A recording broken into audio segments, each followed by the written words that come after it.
Assalamualaikum warahmatullahi wabarakatuh. Salam sejahtera untuk kita semua, Bapak Ibu calon guru profesional. Pada kesempatan ini, kami akan mempresentasikan topik 3, bagian demonstrasi kontekstual, mata kuliah pendidikan berkelanjutan berbasis konservasi dan teknologi. Adapun anggota kelompok kami yaitu Nisa Amalia Fitriani, Novalin Habibah, Putri Rizkiatul, Koyimatul Mufidah, dan Trimiyanti. Pada kesempatan ini, kami akan mempresentasikan hasil diskusi pada konsep degradasi nilai karakter dan lingkungan, konservasi nilai karakter dan lingkungan, konservasi seni dan budaya, konservasi sumber daya alam, dan agen konservasi. Degradasi nilai karakter dan lingkungan dapat diartikan sebagai kemunduran, kemerosotan, atau penurunan nilai karakter dan lingkungan. Degradasi nilai dapat diartikan sebagai penurunan keyakinan atau pandangan terhadap sesuatu yang dianggap baik atau benar. Degradasi karakter adalah penurunan atau kemunduran yang berhubungan dengan watak, tabiat, akhlak, atau kepribadian seseorang. Sementara degradasi lingkungan adalah kondisi menurunnya kualitas lingkungan akibat kerusakan yang terjadi dan berakibat pada berkurangnya fungsi komponen-komponen lingkungan sebagaimana mestinya. Selanjutnya, tentang konservasi nilai dan karakter. Konservasi nilai dan karakter merujuk pada upaya untuk mempertahankan dan melindungi nilai-nilai moral, etika, serta karakteristik kultural suatu masyarakat atau individu. Tujuan diadakannya konservasi nilai dan karakter yaitu untuk membentuk individu yang berkarakter, termasuk nilai-nilai seperti integritas, kejujuran, tanggung jawab, dan empati. Juga untuk peningkatan kualitas hidup masyarakat, seperti toleransi, saling menghormati, dan kerjasama. Berikut beberapa contoh penerapan konservasi nilai dan karakter di lingkungan sekolah. Yang pertama, program anti-bullying di sekolah. Program ini mungkin melibatkan kegiatan seperti pelatihan anti-bullying, sesi diskusi tentang dampak perilaku merugikan, dan promosi budaya sekolah yang inklusif. 2. Pendidikan karakter melalui mata pelajaran, dengan cara mengajarkan nilai-nilai seperti kejujuran, kerjasama, dan rasa hormat melalui berbagai mata pelajaran. Selanjutnya, kegiatan yang dapat menjadi konservasi nilai dan karakter di sekolah yaitu proyek layanan masyarakat. Siswa dapat belajar tentang tanggung jawab sosial, empati, dan kontribusi positif terhadap masyarakat seperti membantu di panti jompo atau mengembangkan program literasi untuk anak-anak kurang mampu. Baik, selanjutnya terkait konservasi seni dan budaya. Konservasi seni dan budaya adalah usaha yang dilakukan untuk tetap menjaga dan melestarikan warisan seni dan budaya yang ada di suatu daerah. Seiring perkembangan zaman, seni dan budaya mulai mengalami kemunduran. Dengan ini perlu adanya konservasi untuk tetap menjaga seni dan budaya di suatu daerah setempat, sehingga tetap ada dari generasi ke generasi. Adapun langkah yang dilakukan untuk tetap menjaga seni dan budaya ini yaitu dengan melakukan konservasi berupa pemeliharaan warisan budaya, melakukan dan melestarikan pelatihan seni tradisional dan pengetahuan lokal. Langkah ini membantu untuk menjaga identitas dan keberlanjutan warisan budaya. Adapun contoh konservasi seni dan budaya. Seni yaitu bisa penyegaran lukisan bersejarah, melestarikan tarian tradisional, melestarikan pakaian adat, dan tetap menjaga rumah adat daerah. Adapun untuk budayanya, yaitu menjaga tradisi tarian atau musik daerah yang khas, menjaga bangunan bersejarah, menjaga dan mewariskan pertunjukan khas daerah. Konservasi sumber daya alam. Konservasi sumber daya alam adalah tindakan untuk melindungi, memelihara, dan mengelola sumber daya alam secara berkelanjutan agar dapat dipertahankan untuk kepentingan generasi sekarang dan masa depan. Ini mencakup sebagai aspek termasuk perlindungan keanekaragaman hayati, pengelolaan lahan dan air, pengendalian polusi, serta pendidikan dan kesadaran masyarakat tentang pentingnya pelestarian lingkungan. Salah satu fokus utama konservasi sumber daya alam adalah perlindungan keanekaragaman hayati, karena di bumi sangat bergantung pada keragaman spesies dan ekosistem. Oleh karenanya, konservasi mencoba untuk mencegah kepunahan spesies, melihara habitat alami, dan memulihkan ekosistem yang terganggu.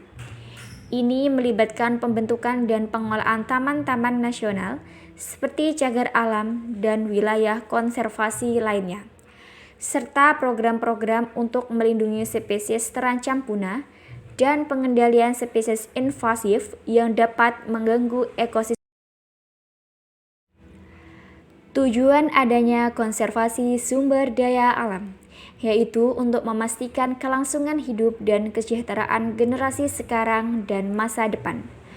Adapun beberapa aspek meliputi, yang pertama pemeliharaan keanekaragaman hayati. Konservasi bertujuan untuk melindungi dan memelihara keragaman spesies hayati serta ekosistem alami agar tidak punah dan tetap berkelanjut. Kedua, pertahankan keseimbangan lingkungan. Dengan menjaga ekosistem dan lingkungan alami, konservasi membantu mempertahankan keseimbangan ekologis yang esensial untuk kehidupan semua makhluk hidup. Selanjutnya, tujuan konservasi sumber daya alam pada poin yang ketiga yaitu pengelolaan sumber daya yang berkelanjutan.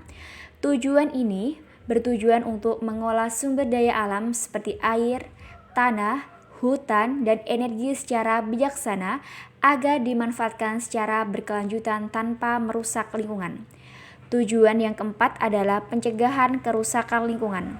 Konservasi bertujuan untuk mencegah kerusakan lingkungan dan degradasi habitat alami yang dapat menyebabkan gangguan ekosistem dan dampak negatif pada manusia. Sumber daya alam pada poin kelima adalah pengurangan perubahan iklim, di mana dengan mengurangi penggunaan bahan bakar fosil dan mendorong penggunaan energi terbarukan, konservasi juga berperan dalam upaya mitigasi dan perubahan iklim. Yang keenam, pemberdayaan komunitas lokal. Melalui program konservasi, tujuannya adalah untuk memperkuat peran dan partisipasi masyarakat lokal dalam pengelolaan sumber daya alam serta meningkatkan kesejahteraan mereka. Yang ketujuh adalah kesejahteraan manusia. Secara keseluruhan, konservasi bertujuan untuk memastikan bahwa manusia dapat terus hidup dan lingkungan yang sehat dan produktif, dengan sumber daya alam yang cukup untuk memenuhi kebutuhan mereka saat ini dan di masa depan. Selanjutnya, kami akan menjelaskan tentang wujud konservasi sumber daya alam secara global, yaitu penetapan kawasan lindung, di mana melakukan pendirian taman nasional, cagar alam, dan kawasan lindung lainnya untuk mempertahankan ekosistem alami dan keanekaragaman hayati. Yang kedua, program reboisasi, melakukan penanaman kembali pohon di area yang telah ditebang untuk memulihkan hutan dan menjaga keseimbangan lingkungan. Yang ketiga, pengelolaan perikanan berkelanjutan, menerapkan kebijakan pengelolaan perikanan yang bijaksana untuk mencegah overfishing dan memastikan kelangsungan hidup spesies ikan. Yang keempat, melalui program pelestarian spesies, yaitu melakukan upaya pelindungan terhadap spesies-spesies yang terancam punah melalui program konservasi dan pemulihan habitat. Yang kelima, edukasi lingkungan. Di sini mengadakan program pendidikan dan kampanye kesadaran lingkungan untuk meningkatkan pemahaman masyarakat tentang pentingnya konservasi sumber daya alam.